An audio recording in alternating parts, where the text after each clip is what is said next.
ہم اس دین کے ماننے والے ہیں جس پر قیامت والے دن ان اعمال کا بھی اجر ملے گا جو کیے ہی نہیں ہوں گے۔ تو پوچھا جائے گا مالک یہ تو عمل کیا ہی نہیں، تو فرمائے اس کا ارادہ تو کیا تھا نا،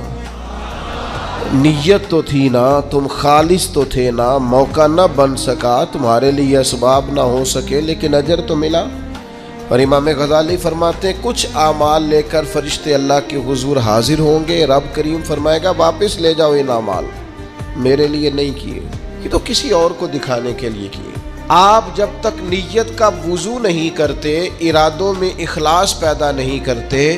اور ہم لوگ جب تک اپنے معاملات میں آگے جانے کے لیے محض اللہ کی رضا کو پیش نظر نہیں رکھتے، اتنی دیر تک عمل بیکار ہے۔